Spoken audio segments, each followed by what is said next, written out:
जी friends, आप देख रहे हैं यूट्यूब चैनल वॉइस ऑफ कैनी और मैं सफदर खान कैनी। अच्छा फ्रेंड्स, अगर आप फार्मा की क्यूए क्यूसी में जॉब कर रहे हैं एज एनालिस्ट या क्यूए ऑफिसर, तो एक चीज़ से आपका कंसर्न बहुत ज़्यादा रहता है, वो है एरिया की लाइन क्लियरेंस।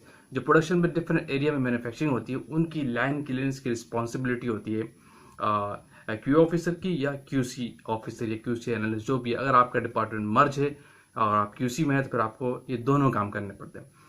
तो उसका एक प्रोसीजर है ख़ास, और उसमें बहुत से लोग सही तरीके से नहीं दे रहे होते, ओवरलुक कर जाते हैं, जिसका बड़े बैड कॉन्सिक्वेंसेज आते हैं आपकी प्रोडक्ट पे और मैन्युफैक्चरिंग पे। आपका टाइम लॉस, आपकी कॉस्ट का भी लॉस हो सकता है अगर आपने सही तरीके से गलत लाइन क्लियरेंस दे दी। तो उसके लिए क्या स्टेप है मैं आपको बताता हूँ। आज की वीडियो में ये डिस्कस करके बड़ी इंपॉर्टेंट चीज़ है कि आपको एरिया की लाइन क्लियरेंस कैसे देंगे। अच्छा, सबसे पहले इसके कुछ स्टेप्स है, 7 से 8 स्टेप्स आपको हमेशा ध्यान में रखने जब भी आप एरिया की लाइन क्लियरेंस देने जाए। इसका एक फॉर्मेट है, उस फॉर्मेट के ऊपर पूरी इंफॉर्मेशन रिटर्न होती है, उसकी बेस पे आप लाइन क्लियरेंस देते हैं। और वो फॉर्मेट नहीं है तो आप लाइन क्लियरेंस नहीं देंगे, वर्बली काम नहीं होता।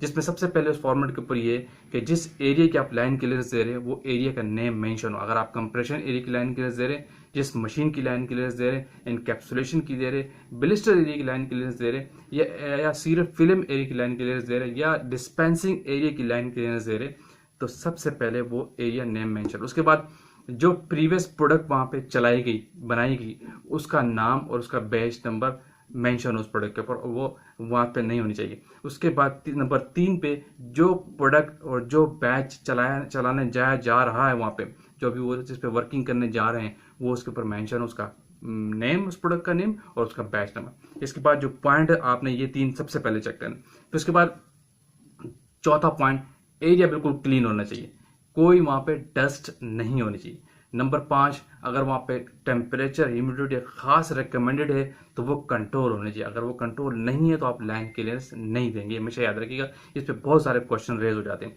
दूसरा, जो वहां के डस्टबिन रखे हुए हैं वो भी देख लें कि वो क्लियर होने चाहिए, उसमें कोई जो उसमें इंसिनरेशन के मटेरियल होते हैं एक्स प्रोडक्ट के नहीं होने चाहिए, बिल्कुल नीट एंड क्लीन नहीं होना चाहिए। वहां पे अगर बैलेंस को यूज हो रहा है तो उसकी कैलिब्रेशन डेट भी चेक करना आपकी रिस्पॉन्सिबिलिटी, जो क्यूए क्यूसी का ऑफिसर वहां पे लाइन क्लियरेंस दे रहा है। इसके बाद जो वहां पे मशीन चलने जा रही है उसके ऊपर कार्ड मेंशन हो, जिस प्रोडक्ट को आप चलाने जा रहे हैं उस मशीन के ऊपर वो लेबल्ड हो कि इसका ये प्रोडक्ट, ये मटेरियल हम चलाने जा रहे हैं, ये इसकी मैन्युफैक्चरिंग डेट है, ये इसकी एक्सपायरी डेट है, ये इसकी करंट डेट है। इसके बाद जो एरिया के अंदर जो बेल्ट होते हैं उन पे आपने बाय हैंड चेक करना होता है, मशीन पे कोई डस्ट तो नजर नहीं आ रही, बिल्कुल भी कोई डस्ट नहीं होनी चाहिए, सब चीजें अंडर कंट्रोल होनी चाहिए। फिर उस फॉर्मेट के नीचे आप साइन करते हैं, सिग्नेचर करते हैं। सबसे पहले उसके ऊपर प्रोडक्शन ऑफिसर के सिग्नेचर होते हैं, जो आपसे लाइन क्लियरेंस ले रहा होता है, उसका सिग्नेचर। फिर उसके बाद उसकी डेट होती है, और उसके बाद जो क्यूए क्यूसी का ऑफिसर लाइन क्लियरेंस देने जा रहा होता है, जो आपको गो हेड देता है कि अब आप चलाएंगे, उसका सिग्नेचर और उसकी डेट होती है। और मोस्ट इंपॉर्टेंट चीज यहाँ पे टाइम है। अगर आपने टाइम ठीक तरीके से नहीं दिया तो आप ऑर्डर में फंस जाएंगे। इसीलिए प्रोडक्शन एरिया में स्टार्टिंग और लाइन क्लियरेंस के टाइम के बहुत इंपॉर्टेंस है। टाइम पे मैं किसी दिन और वीडियो बनाऊंगा कि मैन्युफैक्चरिंग में टाइम की कितनी इंपॉर्टेंस है। तो उसका टाइम मेंशन होना जरूरी है कि जिसने लाइन क्लियरेंस लिए उसने सिग्नेचर किया, टाइम हो, किस टाइम पे आप दोनों बॉडीज लाइन क्लियरेंस दे रहे हैं, वो बहुत जरूरी है, उसका मेंशन होना भी उस फॉर्मेट पे जरूरी है। तो ये वो चीजें, ये वो पॉइंट है जो आपने चेक करने हैं बिफोर लाइन क्लियरेंस, के एरिया को चलाने से पहले आपने क्या क्या इंपॉर्टेंट पॉइंट चेक करने। तो इसका कंसर्न क्यूए क्यूसी में जो लोग काम कर रहे हैं उनका बहुत ज्यादा रहता है। जहाँ छोटी कंपनीज में तो आपको पता है क्यूए क्यूसी मर्ज होकर काम करता है, तो वहां पे कभी क्यूसी के लोग भी लाइन क्लियरेंस दे रहे होते, कभी क्यूए के लोग भी लाइन क्लियरेंस दे रहे, अगर स्पेसिफाइड लोग नहीं है। क्लियर हो गया? होपफुली एक कंसेप्ट आपको मिलेगा। जब भी लाइन क्लियरेंस दिया गया इसी फॉर्मेट पे आपकी ये सारी इंफॉर्मेशन रिटर्न होनी चाहिए, जो मैंने आपको पॉइंट बताए।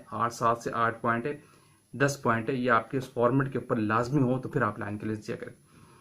वीडियो क्या पेंड करते हैं। होपफुली वीडियो आपने लाइक किए तो शेयर कीजिए, कमेंट्स कीजिए। अगेन कहूंगा जो लोग चैनल पर न्यू हो जो लाजमी सब्सक्राइब कीजिए, ताकि इस तरह की टेक्निकल वीडियोज आपको पहुंचती रहे। Thank you for watching. Allah Hafiz.